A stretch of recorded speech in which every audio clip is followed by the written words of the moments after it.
Stop outside of Clifton somewhere. Pick up a trailer. Just empty? Mm-hmm. Yeah, it's my youngest boys buying it. A horse trailer? It's a 20-foot cattle trailer. Oh, okay. That he can day work out of.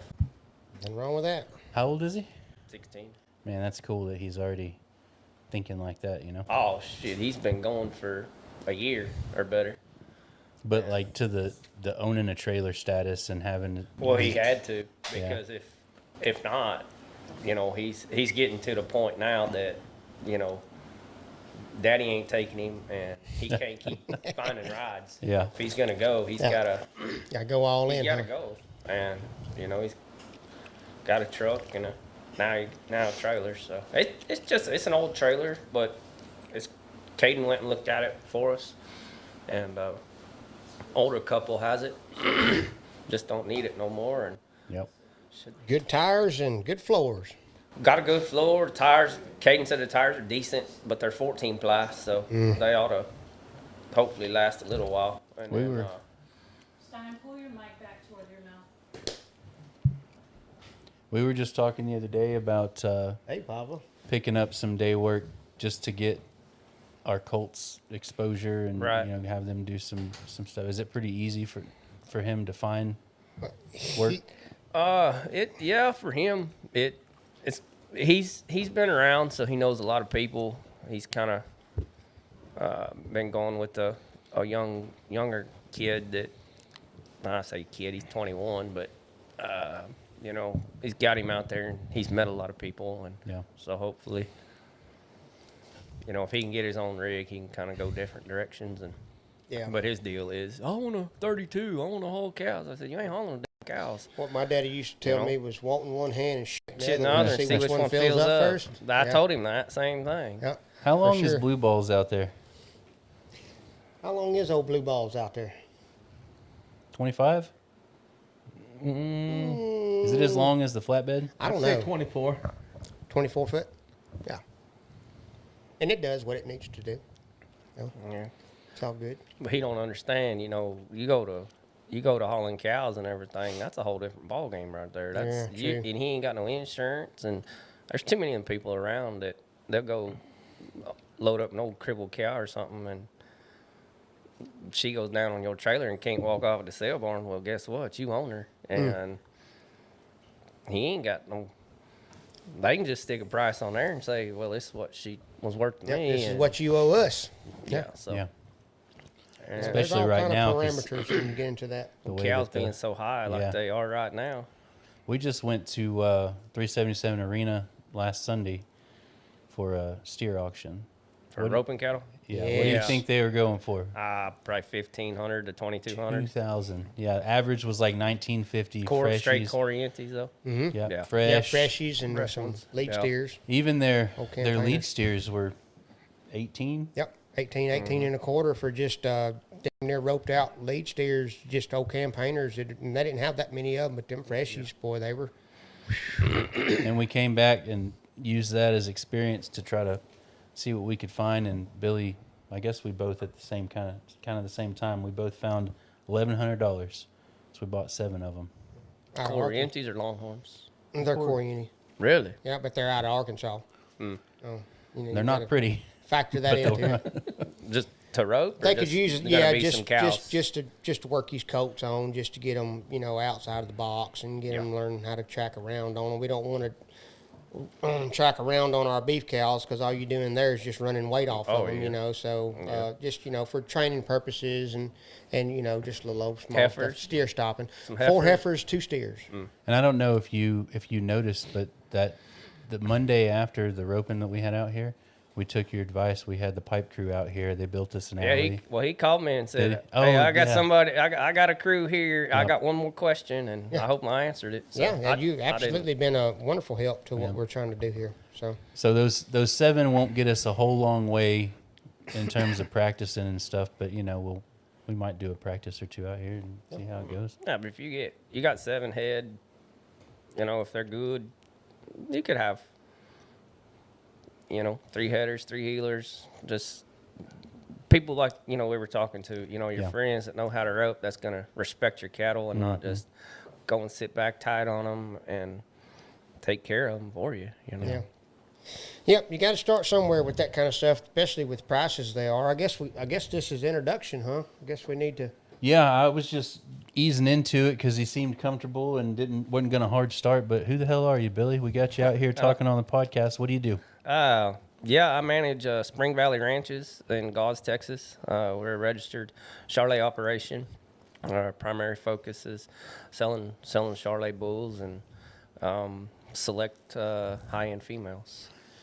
When you say select, how many are we talking? How many bulls? How many? Right now we're probably averaging between 20 and 30 bulls a year is what we're targeting to sell. And then how many females do you think? Less than 20 right now. Yeah. We've made some major changes within our cow herd and genetic wise, and so we've been retaining a lot of females, trying to get the genetics that we want back in the herd. So in fact, we got 6 really high-end pairs that we're taking up to Oklahoma next weekend for the Red River Collection special female sale up there. So we've got 6 really high-end fall pairs. Calves will be split off, and all 6 are bred back, and so yeah, we're pretty excited to finally have the right genetics that we want to get moved out there. Yeah, it takes a while to build that kind of stuff. It sure does. It's a slow burn for sure. I've been here managing a ranch since January of 21, and been helping do the AI work and some other herd management type things for a couple years previously to that, and so it's here we are. We were really blessed last year. We sold 2 bulls and 7 heifers to the Philippines. Oh, really? Wow. Yeah. So that was cool. the first set of Charolais cattle, was our understanding, that they'd ever received into the Philippines. Wow. So You were telling me about that at the roping, and sounded like it was an ordeal, and they handled all the boats. it was. All that. It was. Yeah, it was. I mean, we had our end of the health papers and certain tests that we had to come up with. But once we got done with that, why, they come and paid the freight, took them to I think it was up around Dublin. And they had to be quarantined for 30 or 45 days there before they could take them and take them out west and get them on. What kind of calves do the Charolais? Big, small? When I'm calving? Yeah. Most of the time on our heifers, they're, we're really, isolating birth weight and calving ease on them. So 50 to 60 pounds on our heifers, and 65 to 90, 92 pounds, 94 pounds on our mature cows. That Put can that sure into enough handle perspective. it. What do you think that bald-faced calf weighs? I'd say on the higher end of 50, between 50 and 60. Because that little belted was probably 35, Yeah, 40. just smaller frame, little cow, but Yeah. little calf. But so what you're trying to say is that anybody that's getting ready to go in the next couple of years, take a trip to the Philippines, if they're not eating cat and they're not eating dog, they're probably eating some of the beef that you sent over there, huh? Well, I don't know if they're trying to raise them right now for eating meat. I know that that was kind of the goal, is to get what they said was kind of get some Charolais genetics to cross up with their Bramer type influence That's pretty cattle exciting. to help add some pounds and get some carcass quality back in those cattle. Right. So who's the buyer of a Charolais bull? Like, what are they doing with it? Are they breeding it to an Angus cow, or what are they doing? 95% of our customers, yes, they're buying our bulls to put out on their commercial cow operation. For those who don't know or or anything, what what are the benefits of having the Charolais genetics in a crossbred cow, and what are they for people that don't understand? You know, what are the benefits of crossbreeding one of your Charolais bulls or a Charolais bull into an Angus herd or into a crossbreeding herd? I mean, what are the benefits of that? The biggest increase is probably growth. Yeah.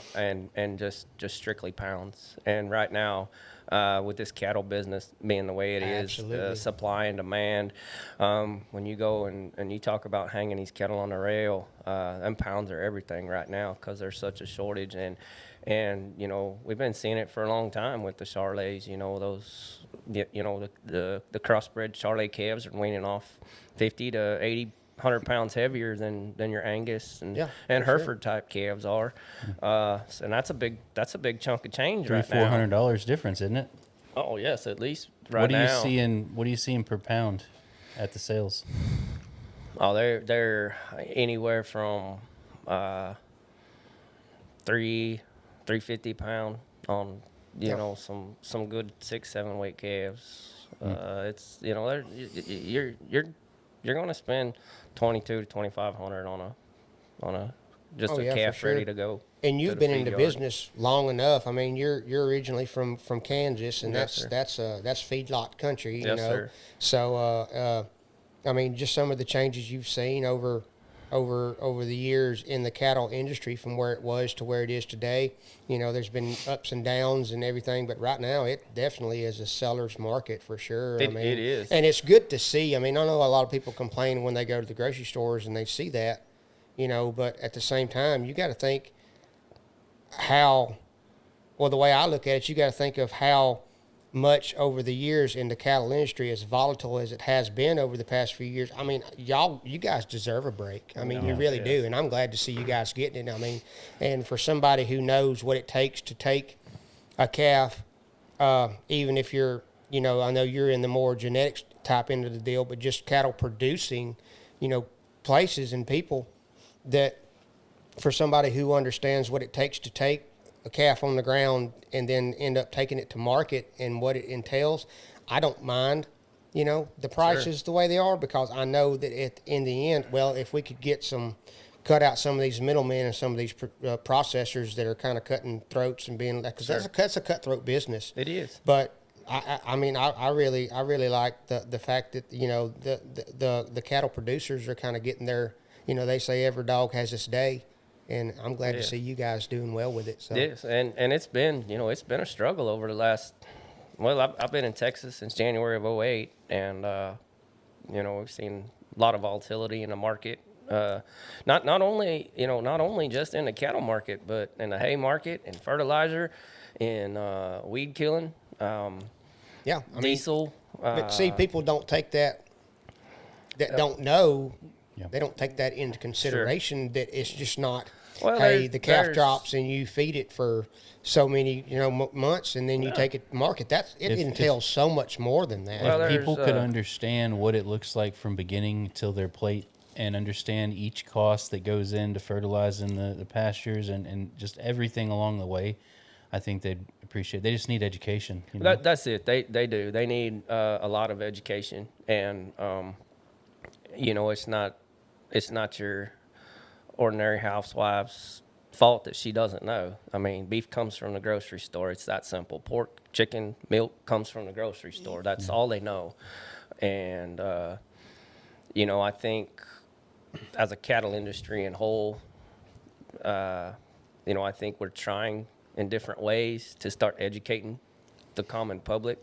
But there again, they got to want to be educated. And most of them don't. They just want to bitch about the price and, okay, fine, I won't buy beef, I'll buy pork or chicken, when, you know, in reality right now, a lot of these, my understanding is some of these weight loss drugs, people getting these shots, they're going to really high protein, and they're switching over to beef. Yeah. And their taste buds are even wanting that protein. Yeah, they crave it. And they're craving it, and it's not so much the chicken and the pork and fish as what kind of it has been in the past when you've seen higher beef prices. You think that the Ozempic and the Wegovy stuff, you think that's what's contributing to the higher prices in the beef? No, it's supply and demand right now. Simply Well, supply but if and you're demand. saying that you're injecting this drug and it's making more people want more beef, there's your demand. Well, I mean, like when I say supply and demand, I'm also meaning worldwide too. But I mean, it could be having some effect on It's that. more political than that, But though. probably more, it's way more political. Yeah, way than more that. political. It's the shortage of beef around the world, and with these prices being the way they are, and the droughts, and then the floods and things, people aren't retaining their heifers back. They're selling them, and there's just such a shortage. Yeah, and then you also of females. You also take into consideration that your ranch lands and your farm lands are They're shrinking. going away. They're going away. I mean, people are selling out. Their 2,500 acre ranch, which is on the small end, depending on what region of the country you're in, and then they divide them up in 10 acre lots and sell them for ranchettes. I mean, you're producing power is going away as well, so that has a lot to do with it as well. We're losing our farmlands and ranch lands, like with data centers and solar farms and all that, crazy shit. It literally, that all that has effect. It has a trickle down effect. Thanks a lot, Clower. Are y'all all grass fed or do y'all use grain? No, we use grain. We do to develop our bulls and our heifers. We have a certain ration that we found that we can develop the bulls. Don't grow them too fast, grow them fast enough, and don't get them too fat to where when our customers take and turn those bulls out on pasture that don't supplement, they don't just fall apart and melt and waste away. So we've had extremely good success with the ration and how we're developing our bulls so that our customers, they can utilize these bulls for several years. Right, and that means a lot because lots of people don't understand that a Charolais bull that's a hardy animal. I mean, you got these, the Angus, all the black cows and stuff that are not as hardy as, say, a Charolais or something like that. People don't understand that if like you said, if you do it right, how hardy of an animal they are, how they can adapt and overcome their environment. They're a pretty hardy animal. Yes, they are. You said 30, 40 cattle a year y'all are moving? Yes. So is that small, medium? It's not large, but smaller, medium operation? Small. We're a pretty small operation. What's you run the show over there? Like, is it your program to develop? Me and my boss, we work together. Where are y'all's sites in 3 years? Our sites are to be bigger, for sure. But there again, like we talked about with the land issue, it's so hard to find any lease land. Yes, absolutely. And obviously, you can't afford to buy $15,000 to $20,000 an acre land. Is it that high out down south? Yes, it is. And that's just $15,000 will get you a place with a bunch of mesquites on it and no water and no power. We'll come down there and take care of those mesquites for you. Yeah, I mean, obviously we want to grow, we need to grow, and we are looking to do some outside embryo work. Once we get our donors more established, we were fortunate to get in and pick up a donor cow from Fink Beef Genetics up in Manhattan. This last female sale they had the other day, so real excited to add her to the program. Some different outside genetics than what we've got that's really going to complement what we already have. And so we can get some embryos made, and then we can reach out to some of these other ranches that are putting in embryos and at least on the bull side, maybe we can go and start using more sex semen and making bulls, and eventually having some sales.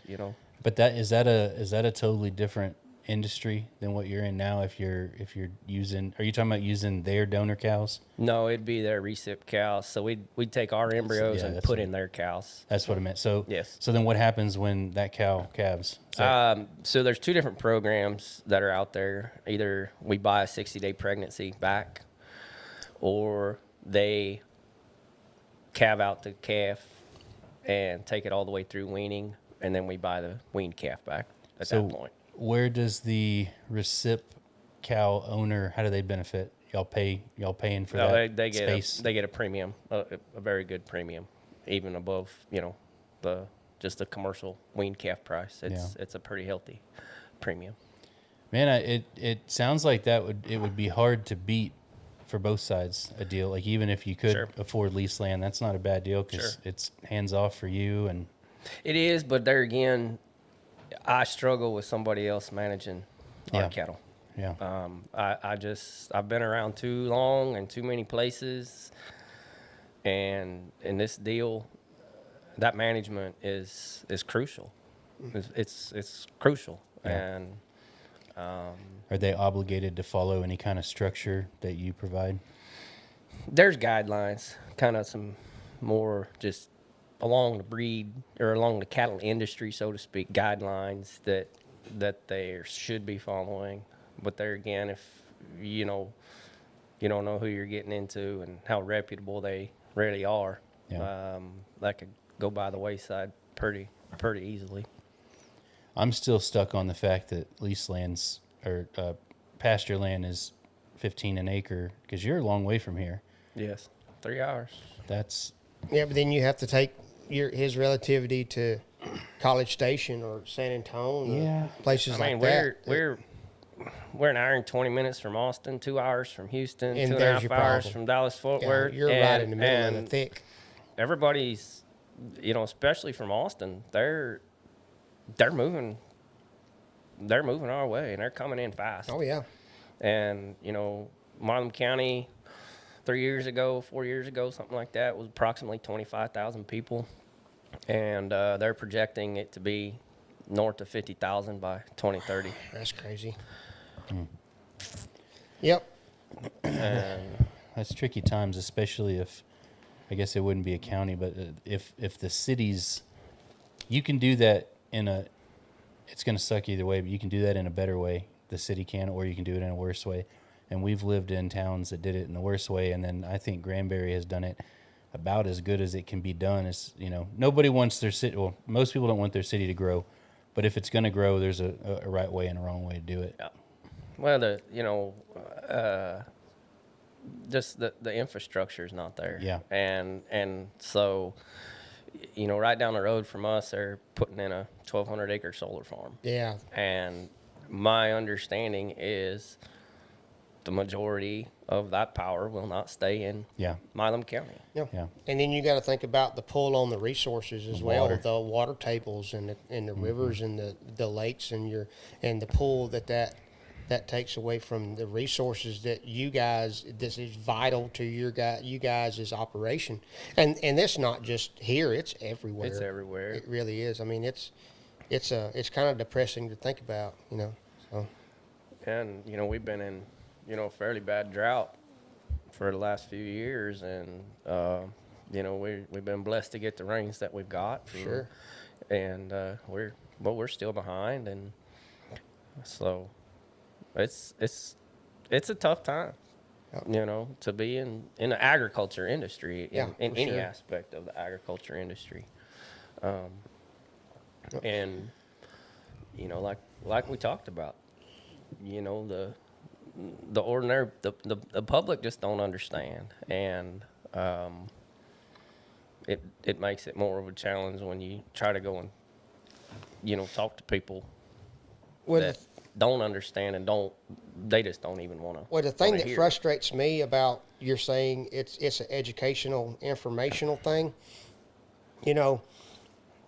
back in the 60s and the 70s and even in the early 80s before the technological age really came along, you were coming out of the old ways, and I say the old ways, where people actually still had gardens and they knew what it took to grow this, they knew what it took to raise their own, and then you went through this thing through the 90s and the early 2000s where technology picked up and the information is out there.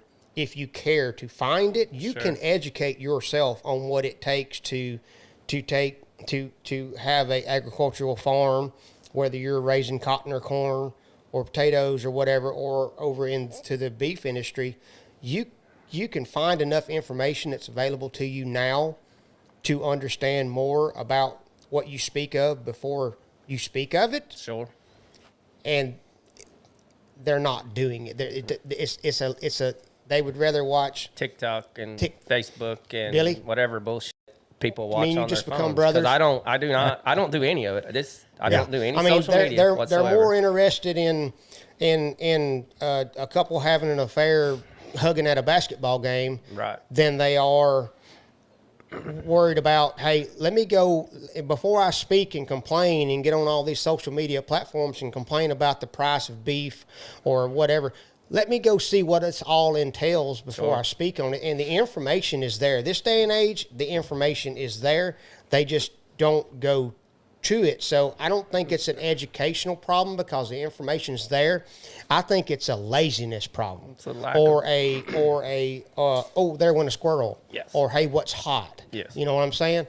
The information is there if you care to research it, but the drive to research it before you speak on it is almost non-existent. So what you're saying is that anybody who bitches about the price of beef should go buy a cow and raise it up and see what all's in it. That's what we did. Please do. That's the I only guarantee- way I we. guarantee you. Please do. Yeah, I mean, that's the only. you know, We didn't do it ourselves. There were plenty of help involved, but we went out. And this is the first thing we did when we moved out to Granbury is we bought a couple of head of cattle, and that's why I'm like, there's because you can see firsthand Right. what's involved. And I'm not against social media, and there's value to it. No, there I is. honestly believe that there's a lot of value to it, and we're on Facebook now, so you can find us on the Facebook deal, Spring Valley Ranches, and we are fixing to launch a new website at svrtx.com. That's cool. An updated website, and so it's there, and we're raising healthy, nutritious, hormone-free beef that we do offer for sale to the public as well. And my boss was generous enough last year at my youngest son's benefit to offer up a half a beef, and the couple that bought it had never had ranch raised beef before, and they said they'll never go back to store-bought beef. Absolutely. And if you look at price per pound, that initial investment, say it, $2,500 for a half a beef plus the processing. That's a chunk of change for a lot of people. Yeah, plus but if having you a freezer actually did space, the numbers on that, though, Billy, you're paying the same amount for hamburger meat as you are choice and absolutely. steaks and New York strips and all of that, and it is, but a lot of people don't think about spending that amount of money on beef every year. But if they kept all their receipts that they buy at the store, and every time they go out to eat for a steak, that's like now, we don't even want to go out to eat anywhere to a steak restaurant because I can stay home, season up a few steaks at the house, and they're just as good or better than anything you're going to get anywhere. I agree. Unless you go to the Republic or something, one of them where you're going to pay high-end. $60, $70 just for a steak. But True. We just followed you on Facebook. What it looks like y'all show bulls, right? we sell bull. We don't show bulls. Does anyone show? You got some bulls standing out in the pasture. It looked like they're standing on stage at a fair. They're just the bulls that we're advertising for sale right now. Okay. Tell me that doesn't win a That's a ribbon. good No, looking, there's good looking animal. that's for sure. that's not edited. No halters were taken off. Now our bulls are gentle. But we do have a few that would probably come eat out of your hand a little bit. But docility is a huge thing for us. You know, and if we have some that they're crazy, they don't stay. We don't want that on our name. Yeah. We don't want us getting hurt. We don't want anybody else getting hurt. We tried to get rid of a crazy cow one time, and she ended up running across 377 in Stephenville, outside the sale barn. For sure. And what did I say? High head, Bye-bye. They don't belong in this herd. They too high-headed. Yeah. And then Dwayne and Brandon took it to the sale, and then about an hour after they left, he showed me a picture of the cow across the road highway from the sale barn, standing there telling us with that old high head up in there. I'm like, you see? Yeah, see? we didn't have anything to do with letting that cow loose. No. That was all the sell. You know, we were done with our part, and they left the gate open. Yeah, for sure. But yeah, I mean, Luckily, they definitely have the the cowboy in the parking lot. He was trying to sell his horse, and he got to demonstrate that There you horse go. pretty good. He got There him. you go. I think Yeah. you should have got a kickback from that. Well, he didn't sell it. The guy said the horse was too big. Too big to pull cattle? He's too big for him to ride. Oh, Ah, I got you. But I got you. the guy was pretty frustrated because obviously you know how big the horse is before you go look at it. It's one of the first questions you ask, you know. Right. So once again, for folks that might be interested, you're on Facebook under what? I think it's Spring Valley Ranches. Yeah. On And the then y'all on are the about to kick off Facebook. your website? Yeah, our new website's hopefully within the next 2 weeks get kicked off at svrtx.com. And when they find you on Facebook, the Facebook It it's goes- different color than you got on there. It's the same SVR. Yeah, it's probably red. Yeah. Red and white. Yes. Yeah. Yes. So, deal. and then anything on the Facebook goes directly to Tyson, my boss. 'Cause like I said, I don't do it. But get you. if anybody wants to contact me directly, my telephone number is 979-200-1300. Wally. Now Wally, look, did you if hear you that? get a call from a fella named Wally Gator who wants to you to send him a pair of your underwear, Don't give him our address. dude, I have no idea what you're talking about. All right, then that's We're if you call us, we're gonna send you straight to Papa. there you go. All right. fair He's enough. our handler. So you said, you know, you're moving what 20, 30 cows a year. Is that Bulls. huh? Bulls. What Yes. you said And earlier? then, we're looking to try to start incorporating selling some more females. Okay, as well, so the actual cow side you're not so much doing Not right as now. much, not So as when you were much. talking, we were talking about a half a beef. Is that a friend's deal, or do y'all move them that way too? we try to sell them to the public.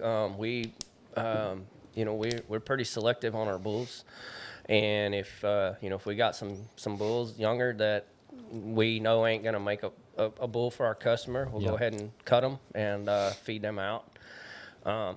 We got a steer right now on feed that probably would have been the best bull that we would have had.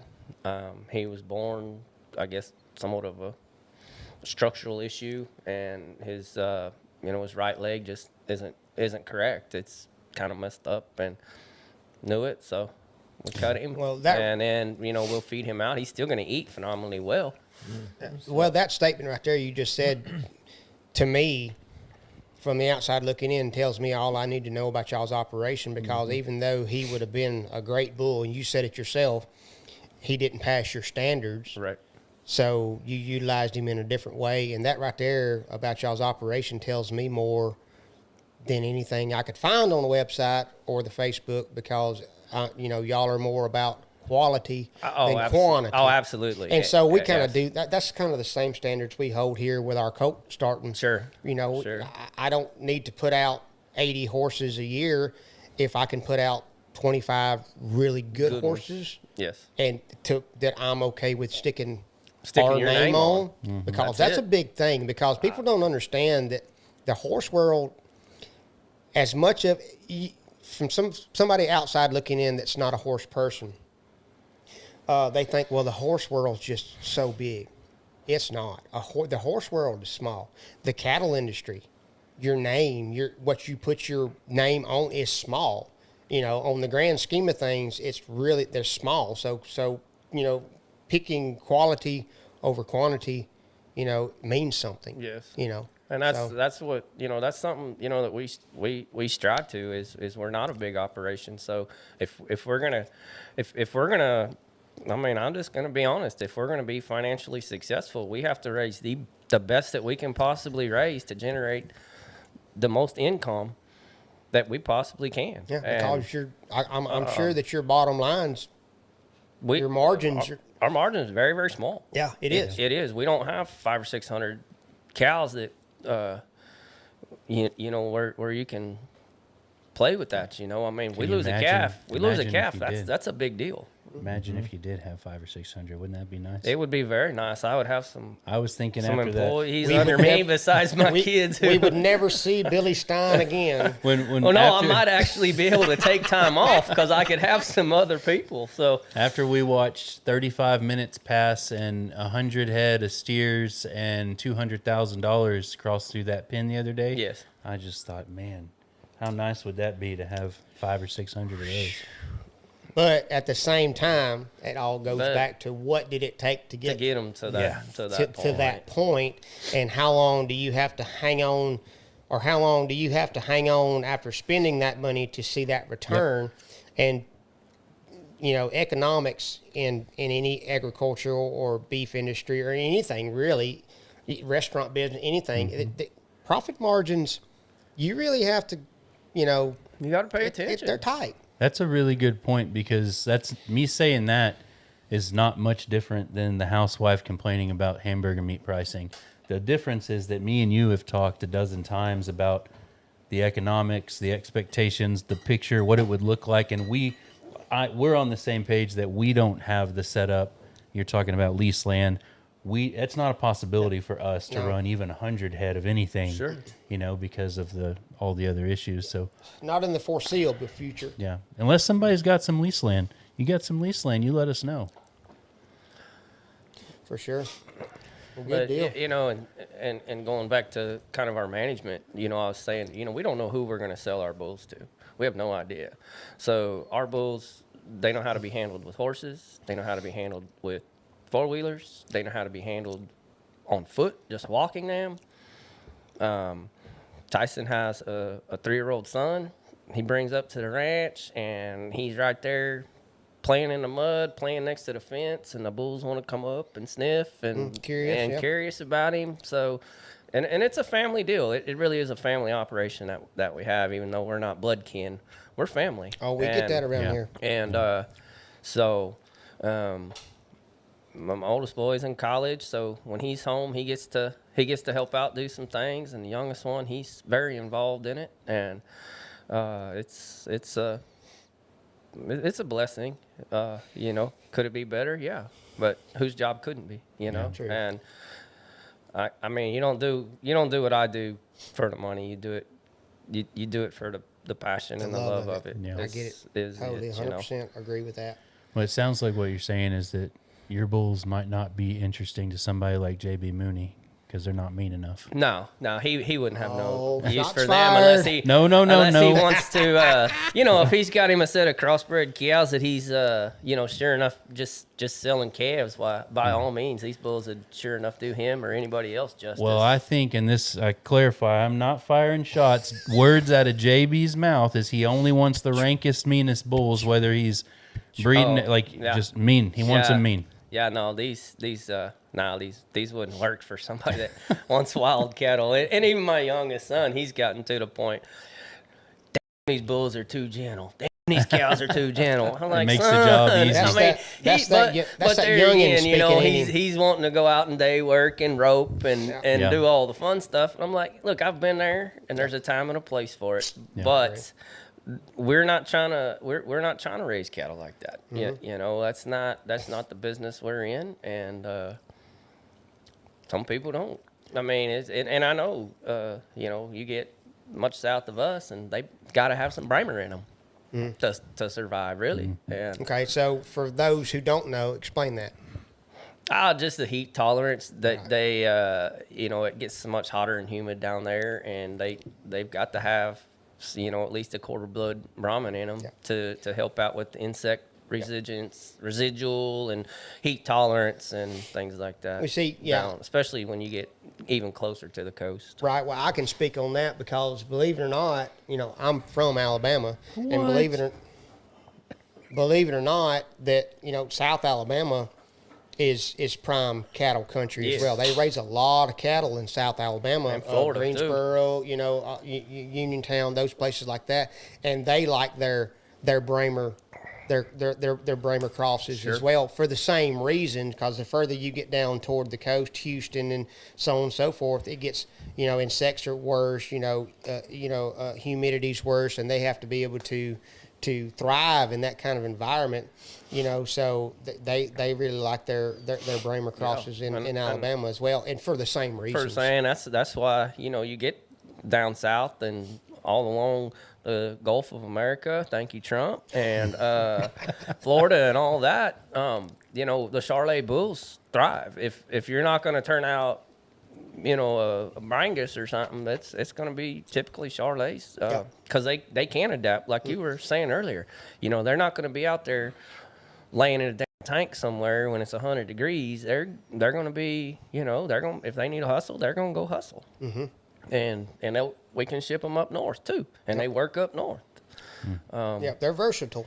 They are, and there's still a lot of old timers out there who won't use a Charolais bull because of the reputation they had back in the 40s, 50s, 60s. And for being too big a head. Cow killers. Cow killers is what they were called. Just when they were calving, they're too big a head. Too big a head. 120, 150 pound calves. And so, but the industry noticed that, and we've changed that. Now, can you have some big calves? Absolutely. I've calved out Angus cows that'll have just as big a calf as a Charolais. Right. And finding that happy medium in the genetics is where it's at. It is, and we see it in our Charolais too. A 50-pound calf at birth is going to be behind a 80-pound calf at birth when you wean them off. And, most of our customers they care about birth weight and they care about weaning weight. Yeah. And when it comes to market. When it comes to the market, as volatile as it can be, if you've got a 50-pound calf that's behind an 80-pound calf, and we're talking about market and money and hanging weight and all that good stuff, it all matters. It all factors in. Sure does. For sure.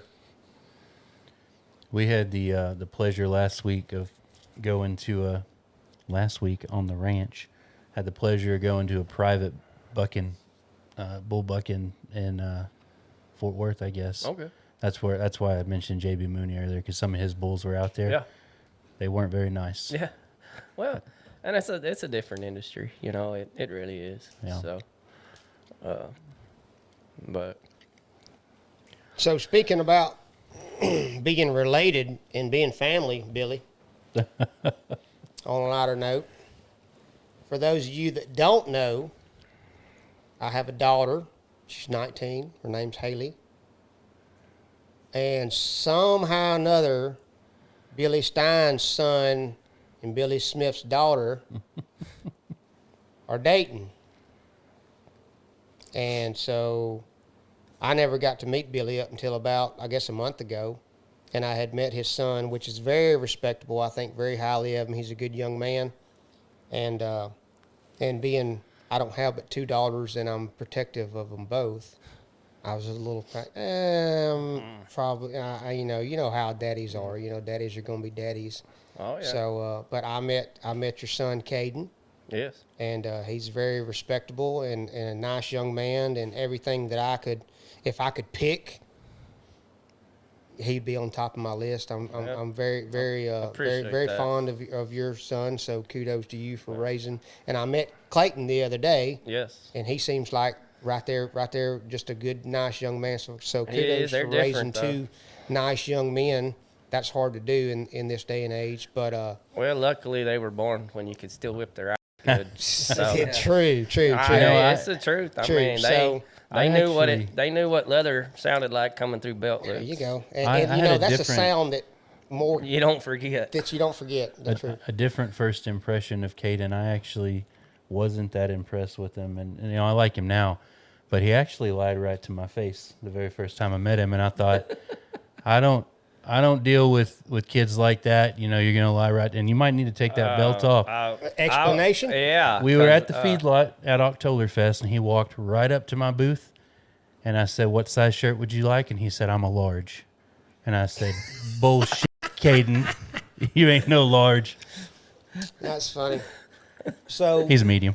So I don't know how many months they've been dating. Well, let me go back. In his defense, that boy ain't got a clue what size pair of pants he wears either. Because actually, Mama, I need some pants. Mama, I need some shirts. Boy. So, but he is Shots learning. fired. I think he came back later and said, "Can I did. exchange this for a meeting?"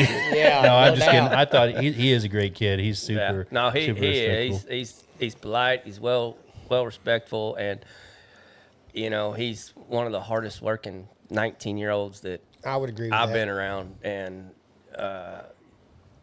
he grew up working, and he's going to TSTC, goes to school 4 days a week, half a days. Has a part-time job in the afternoons, and then goes to work for the power company, which is what his major's in on the weekends if he's not roping. Yeah, that's what I was just saying. And if he puts his mind to it, where's my camera? There it is. Wink, wink. He can be pretty handy at team roping too. Wink, wink. Yeah. So, So- but yeah, that's a little bit of behind the scenes stuff that, and then, so I don't know how long they've been dating and so on and so forth. And, Well, At least I since asked him October. that. And- I asked him that the other day. I I don't said, even "How know. long you and Haley been dating?" "Oh, about 3 months." I said, Bull- "Bullshit." yeah. No, Daddy, we were just talking. We were just Oh, my friends God, this before talking- that. this talking, we were dating- just talking. I said, "What the?" I said, "Okay, that's son. a whole different Hey, subject. You know what? Good for you. Good for you. And, Right. and Haley is a wonderful young lady. Well- Thank the world to her. And she's Oktoberfest finally starting is- to figure me out a little bit. Yeah, well, that I the like thing to about joke it is, around. it shouldn't be really. That's Yeah. the point I was making. It shouldn't be really hard for her to figure you out, because when she went down the first time and met you and your wife and the rest of the family, and I come back, I said, "Well, how's Caden's dad? They're pretty good people." He said, "Oh, they're great people." He says, "You need to meet Caden's dad, because y'all are just." Y'all could be twins. And I'm like, no, the world cannot handle two Billies. And by God, you come up for the roping, and me and you was like, hey, you want to go to the garage and chop shit with my ninja sword, and we just become brothers. I mean, and I think we were up It's 3 o'clock in the till morning. 3 o'clock in the morning, Yeah. just sitting in the kitchen, just talking. And like, bless your wife. Oh, Bless my your God. wife. Yeah, well, She yeah, we had a double date episode the other day, and we've talked about how patient she has to be. And I looked at her and I'm like, that's a great woman, because to put up with the likes of me and you, In the same she's room. got 2 of us in the same room, and she's having to sit there at 3 o'clock in the morning, and me and you were talking about who's the best bull rider in the world in your opinion? I'm going to write it down on this piece of paper. The true story. it is. This is when I knew that it's like, oh my God, I just found my doppelganger, So we were sitting there talking about rough stock, and we were talking about my son that rides bulls, and we were talking about how we did it, and whatever. This was and all. after y'all left the roping? Yes. This we was stayed after till we left 3:30 here. in the morning Neither one of y'all talking. was capable of writing anything on No, anything. no. Ask But his look, wife. but Yeah. he was sitting at the table, and I was sitting on the steps of the kitchen, and he's like, I'm going to write a name down here, and then I'm going to ask you a question. And he got him a piece of paper, and he wrote a name down. He turned it over, and he said, in your opinion, who was the best bull rider, no matter how many championships were won or anything else, who do you think handled a bull the best, most flawlessly, made it look most effortlessly, so on and so forth? And I looked at him dead in the eye, and I said, Chris Shivers. He held up a piece of paper. Guess what was on that piece of paper? JV Chris Mooney. Shivers. And I'm that's like, when his and wife that just liked totally it. blowed my mind. And up until yesterday, when my youngest daughter took that piece of paper and I magneted it to the refrigerator. fridge, yeah. And it's been sitting there ever since. Yeah. So up until yesterday, or maybe the day before yesterday, when my youngest daughter asked me if she could take it down to put a picture of her boyfriend in his graduation picture up on there, whatever. So, like, literally, that I was like, that's Put it in absolutely your sock drawer. scary, scary, scary, scary. So, Did you but take anyway, that down after you left the gate open? who? That your boy, What gate?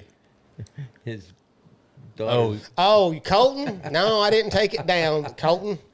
he Latched left your the gate. gate? I got up yesterday morning to the sound of my phone going off, and my neighbor behind me, Randall, a good friend of mine too, he said, hey, your horses are out. So I literally had to get up and run out and get horses up. And what had happened was I have a cattle gap at my gate, and the horses will jump it. They don't even care. They'll just jump it. And I've seen one of them just tiptoe his way down, look at his feet, and place them. They're smart as shit. So anyway, so here the horses were out at 7 o'clock in the morning, and I needed to be on my way out the door to go to work. And then the gate, the youngest daughter's boyfriend had come make dinner with us the night before. Great guy. He's Colton's great. But I think that he thought he chained it, and he didn't. And the way the wind blows out here, 15 to 20 mile an hour, it will push those gates open. And I think that he just looped the chain around, and it didn't catch into the groove, and so it slipped off, and the wind blowed it open. I'm going to give him that much credit, but I was furious when I come back in. I come back in, and I was late for work, and I'm like, and I told Lisa, and we don't hide anything on the podcast. Lisa was in the bathroom, she was doing her hair and all, and I was on my way out the door, and it was 7:16, and I need to leave at 7:12, and I'm like, look. Relay a message to Danica, which is our youngest daughter. I said, for me, because I was furious. I said, you tell her to tell Colton that if that boy can't close the gate, don't come back. And she says, that's harsh. And I'm like, no, it ain't harsh. I'm out here half dressed chasing horses down West 7th Street when I should be at work. I was furious. And I told you about that yesterday. I'm like, and I said, I think Lisa's mad at me this morning. I said, because I was a little harsh. So whatever. And there's that, and I deal with that. Gates get left open, and I understand it. But, where we're at, I don't think you have near as much traffic at your house as what we have at ours. But something gets out on the road, and vehicle hits it, man, we're screwed. You lose a cow, and you're on the hook for that accident. Everything. Injuries, yeah. And that's what I worry about. It's, like we got one place. The first year I was here, had a set of cows get out. About this time of year, the grass was greening up, and they went to hunting grass, and they got out, and they walked probably 7 or 8 miles. Wow! And ended up on another county road, and where they were at, there's no pens. There's nothing. So it's like, all right, boys, come on, saddle some horses up, and get some cubes, and went down there, and they just followed the truck, and we're pushing them, keeping them gathered, and trying to get by them, close driveways and stuff up. You brought them 7 miles? Yes. Wow. Well, from where they were at to where I took them, it was only about 3 miles. But in the road.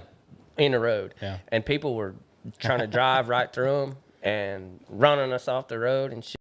Just a bunch of assholes, That's another aspect of this life that people don't think about, because it doesn't matter how handy you are, how many hands you got around. Like around here, gates get left open by the cowboyest of cowboys, and shit gets out probably once a month.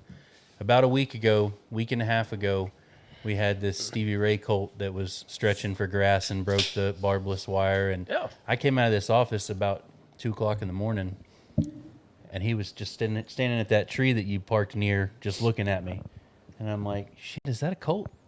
It is. And now, we're fenced in outside of his pasture, but there's no telling what he's going to get into. Well, so. I mean, the other day, I had some gates open going into the county road, because I got another set of cows over there. Go check them. I knew where they're supposed to be. Well, they were on the county road. Son of a bitch.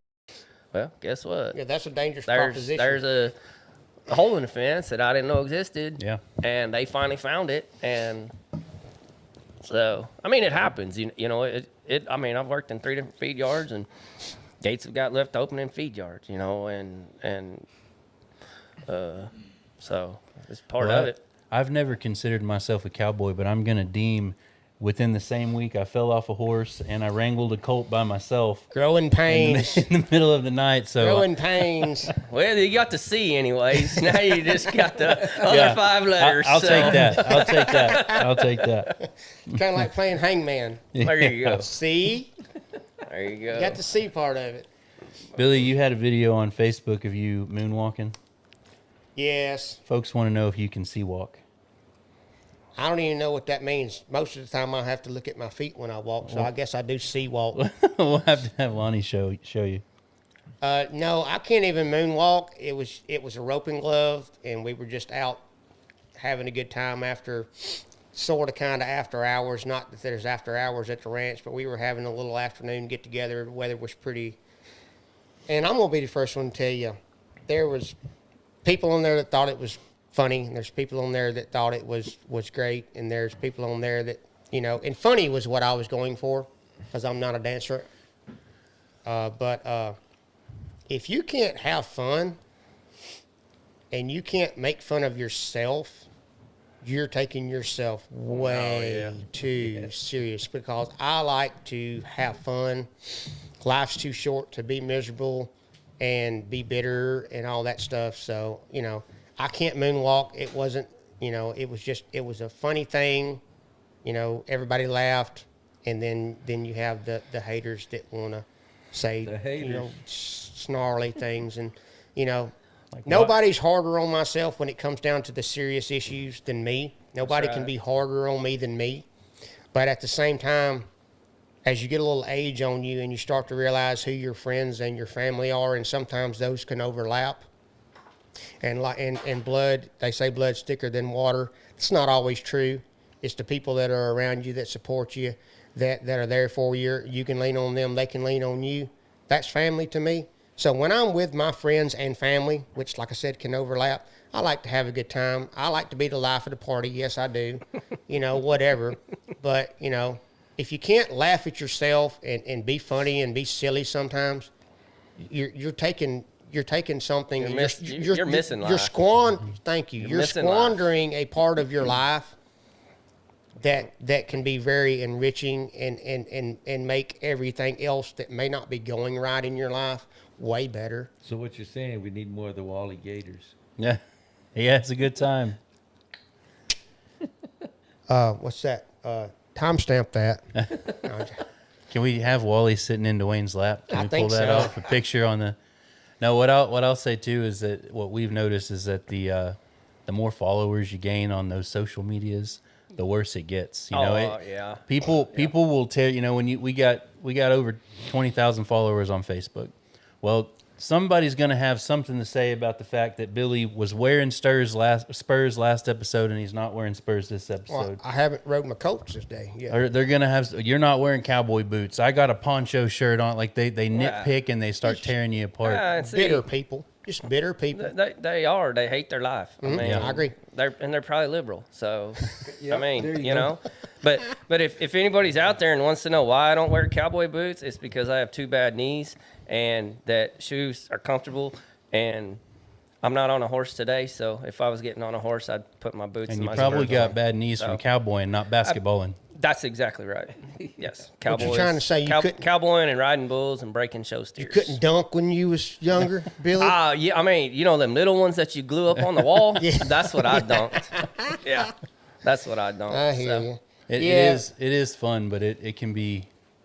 You know, sometimes I find myself thinking I just want Facebook to send us back to that audience that just loves us and not the ones that are going to nitpick. When you step outside of your comfort zone and you put yourself out there for people, you know, in any capacity, whether you're trying to be serious or you're trying to be funny, you're going to get what I like to call the wing clippers. Mm-hmm. The people that want to clip your wings because they're either jealous, they're bitter, right, or they're miserable. And they want to clip your wings. So you can be like them. Exactly. So because they never had the courage to spread their wings, so they want to clip yours. Sure. So they're just wing clippers. So you got to let that shit roll off your back like a duck. And I think I said this on a podcast or 2 ago, but you want to know how I sleep, knowing that there's a percentage of people out there that think I'm full of shit and that don't like me and that want to make fun of the way I talk or the hat that a guest wears or something like that. You know how I sleep? Just like you would in if my underwear with a fan on. That's right. It don't matter. That's just how I sleep. That was another one. It doesn't bother me. We had a guy from, is he from Arizona? Nevada. Yeah. From Nevada come, and he's buckaroo style all the way. You know, he's got the hat and all that. It's a big thing in that area. It is. I mean, they wear their hats different. Yep. But you know what? They put their pants and their boots on one leg at a time, just like we do with our cowboy hats. Well, and they're pretty handy. handy. This young man knows more about cowboying and about breaking colts than anybody that probably listened to that episode, but they want to hone in on his funny glasses or the fact that he's got just a mustache, right there, and that's just how It's people just are. wing clippers. Yeah. That's all. I do, just to say it out loud, I do hold myself responsible for getting the algorithms to those individuals, because I think a lot of that came from the Rocker Steiner questions, the JB Mooney stuff. And so that's why I've kind of pulled back, the last week or two, and just to have a little bit of, let's see if we can get back to the people that are actually going to see value in what we're doing. Right. Well, what we try to do here, really, before the podcast, you were saying, well, how does this go? And I'm like, look, it's just going to be four guys sitting around having a drink, talking like we would if we were sitting on a tailgate or sitting on the rails of the roping pen or something. Sure. I mean, we don't try to sugarcoat crap. We don't try to stage crap. It's just real talk. Sometimes it may not be what you want to hear. Sometimes it may be exactly what you want to hear. We try to have a good mix of humor, seriousness, and information.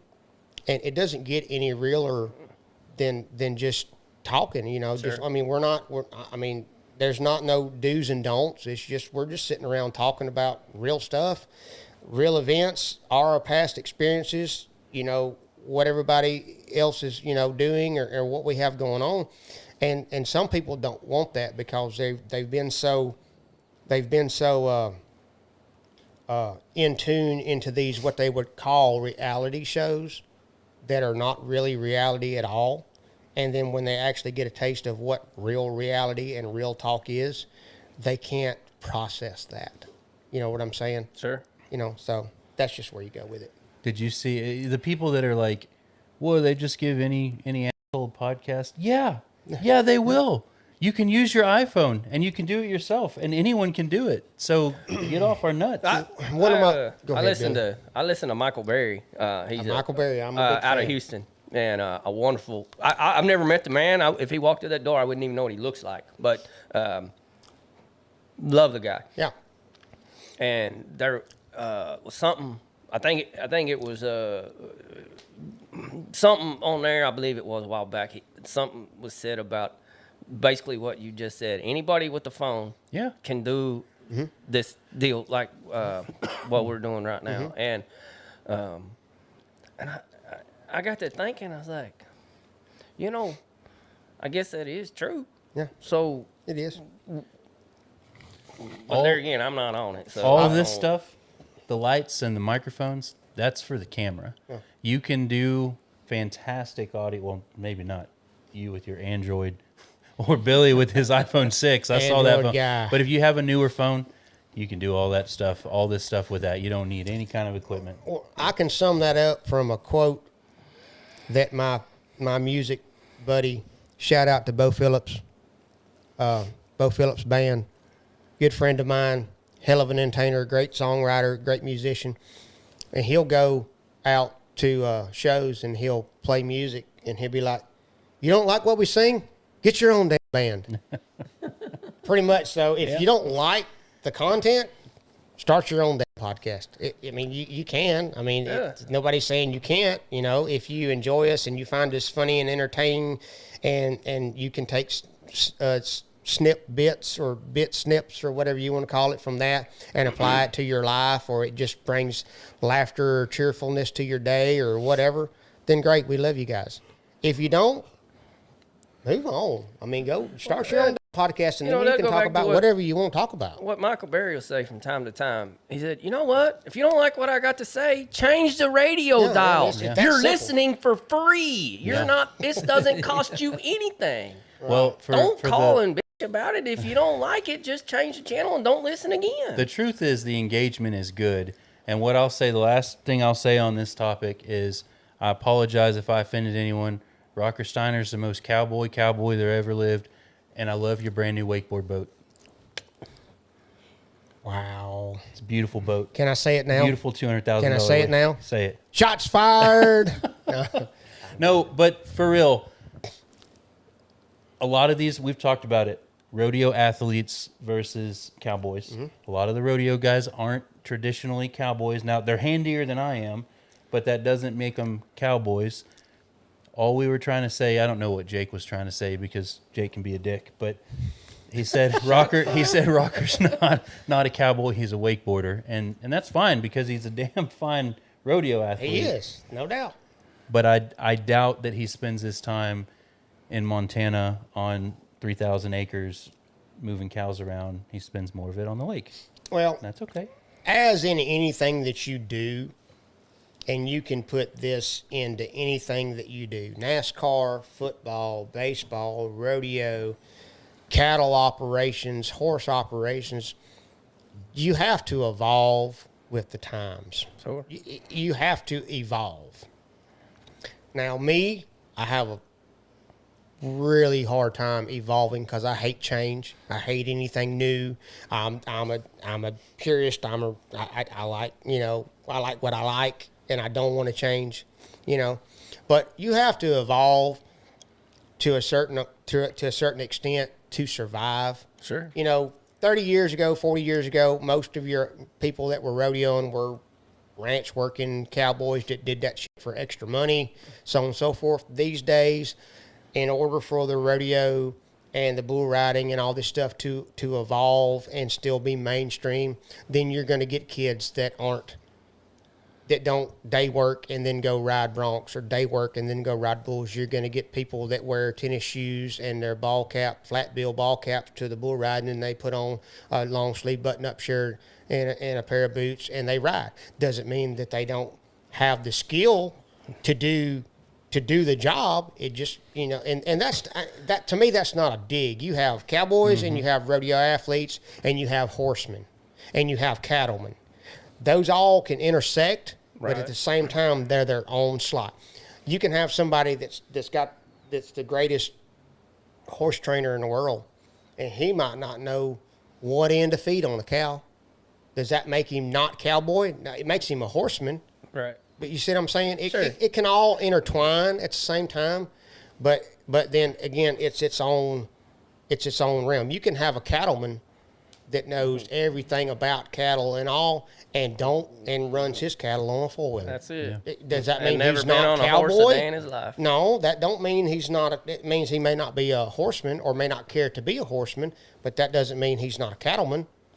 So it can all intertwine and intersect at the same time, and that goes right along with the rodeo athletes versus your cowboys. You still have a lot of cowboys that day work and, Sure, and do that still go to the rodeos, and they're handy and they can do, and then you have guys that wakeboard on the weekends and happens to ride a bronc flawlessly. But you know what? We got flawlessly. We got heart hands for all of them. Flawlessly. Thank you, Billy.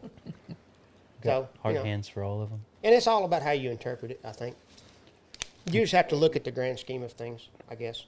I mean, Well, and I look at it too with the rodeo industry. There's so much money in it now. oh yes, That you've got to have that cowboy mindset, and you've got to have been raised up cowboy to some degree. But it's gotten to the point now. Like, I'll take my youngest one. He's almost to the point that why go day work? Just go find you 3 or 4 good healers. Go find you the right ropings to go to, and go make $30,000-$40,000 a month doing that, and then go to the practice pen. Don't go ruin your damn good horses trying to go rope a bull or something like that. I mean, I'm not telling him not to do it, but a lot of these rodeo guys, they're putting all their time into the practice pen so they can go win $1 million. it's an industry. And it's a complete industry than what it was back in the 80s and the 90s. And PRCA, PBR, they've done such a phenomenal job in marketing this industry. And, look at what the World Series of Team Roping has done for the team roping. Right. And you go to Vegas and you win a finale out there, you're coming home with 6 figures. Right. So I agree. it's I mean, I see it, and My only fear with that, and like I said, everything's got to evolve to survive, and I get all that. My biggest fear with that is like you said, PBR has done a wonderful job with their marketing stuff. PRCA has become a wonderful marketing with that stuff.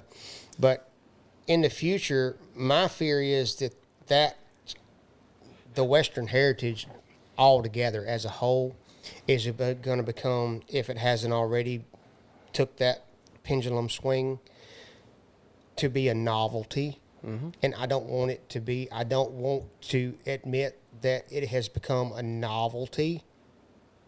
I want it to be everyday life, and it is for lots of people. But at the same time, once it becomes a novelty and people are just buying tickets to see, in 50 years, what if people are buying tickets to go to a dinner and a show to see what things were like in 2026 when me and you are out here doing it for a living, and it becomes a novelty? Does that make any sense whatsoever? I'm not a wordsmith, but do you understand what I'm saying? I'm afraid that it's going to evolve into a novelty that's not practiced in everyday life. That's my fear of it. Well, and I see where you're going, but as long as we're raising them steaks for them people to eat, there's going to be that everyday life. But, okay, let me play the devil's advocate on that. Yeah, as long as we're raising, or you're raising beef and you're putting the genetics into a herd to raise the best possible beef possible, and then on the side you see all this lab-grown stuff, lab-grown meat, lab-grown. You see that that's where the insecurity,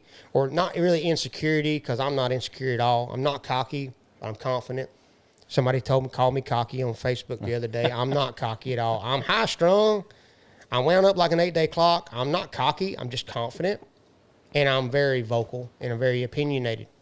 But when you get this lab-grown meat stuff and all this other stuff, what's that industry going to look like 30, 40 years down the road if they phase us out or chokehold us out by data centers and by, taking away the farmland for ranchettes? And once there is no, they're going to starve the rancher and the farmer out like they did the Indians. They're going to take what we have to survive away from us to push the lab-grown meat and all this stuff on us.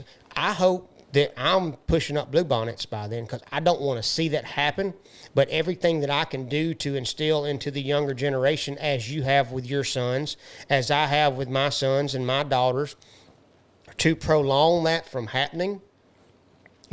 If you're not trying to teach and push that, the way that our heritage and the way that we were brought up and the morals and the ethics and the way that we bring things up, if we don't continue to do our jobs, each and every one of us that are in this industry, whether it's horses, cows, raising carrots, it doesn't matter. If you don't do your due diligence to try to get that out there, eventually it's going to wither away. Sure. And I hope that, they've done drugged me out of the house by my boots by the time that happens, because I don't want to see it happen. Oh, for sure. For sure. Dwayne, Yo, you're awful quiet over there with them black knuckle shades on. just listening. I'm sure glad you're back, because I thought I was going to have to actually say something. You were probably looking forward to it. I'm worried about Jake. He's just out there leaning up against the fence, staring off into nothing. There was a song about that. Are you? Who said that? Jalen. Feed Jake. He was a good dog. What's that My best friend. Right through it all. song about Gary? Not a lot of boys named Gary these days. You know what I'm talking about? I have no idea what you're talking about. Is that a Ryan Bingham song? I saw it on a Ben Kretschmann video. Is that a Blake Shelton song? The one where it's just Don't him choke putting his over there, boots Papa. on, and then he goes out, starts tractor, and it's just a montage of him working. But not a lot of boys named Gary these days. We need more Garys. Yep. I think we need more Billies. I think we got too many Billies in this room right now. We call that episode 17. Lisa raised her hand.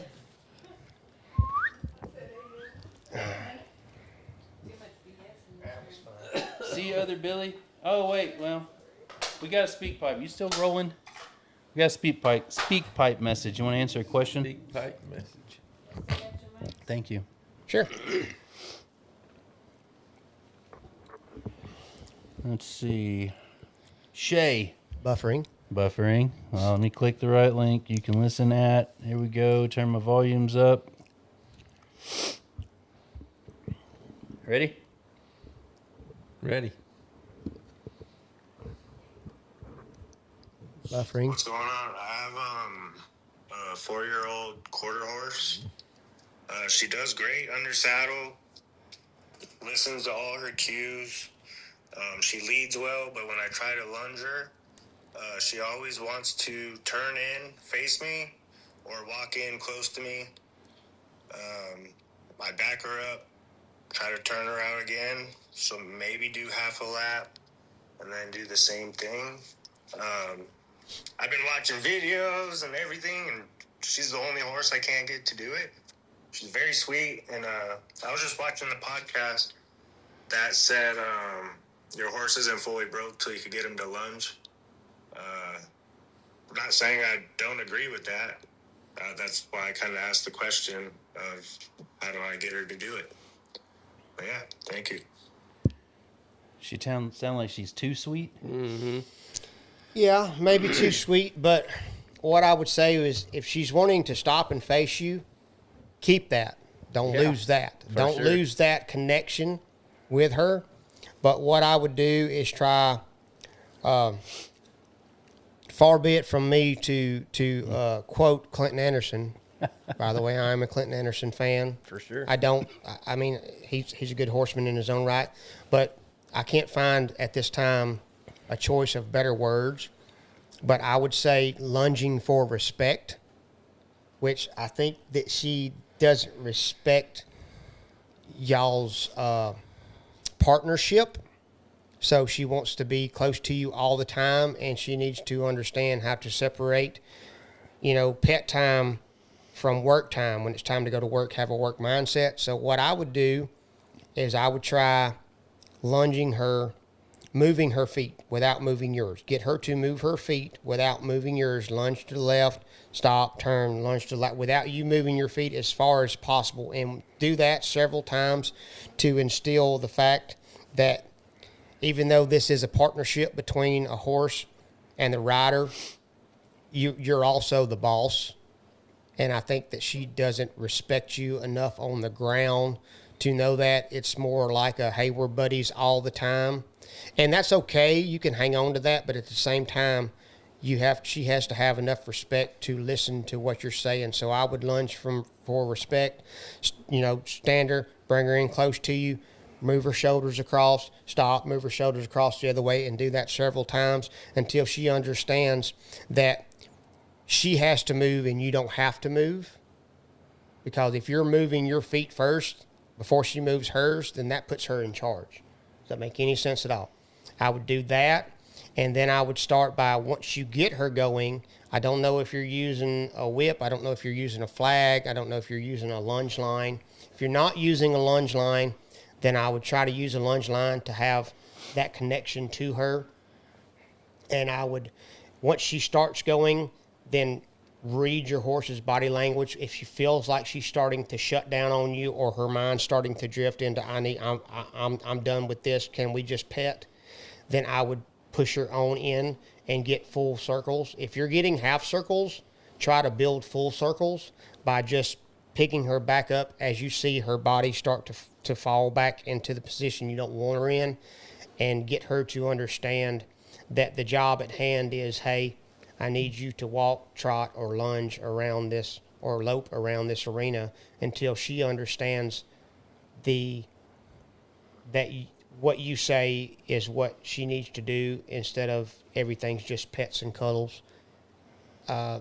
You can reach me at Black Knuckle Ranch if you have any other follow-up questions. If I need to do a short video on that to help you along, we can do that. But just in the time frame that we have, that's what I would suggest, the lunging for respect on the end of the line, making sure that she's moving her feet before you do, and teach her, if you're getting half or quarter circles out of them, just pick her up every time she drops down until you start to build full circles, and then she understands what her job is. That's where I would go with that. Call that episode 17. Thanks, Billy. Thanks, Billies.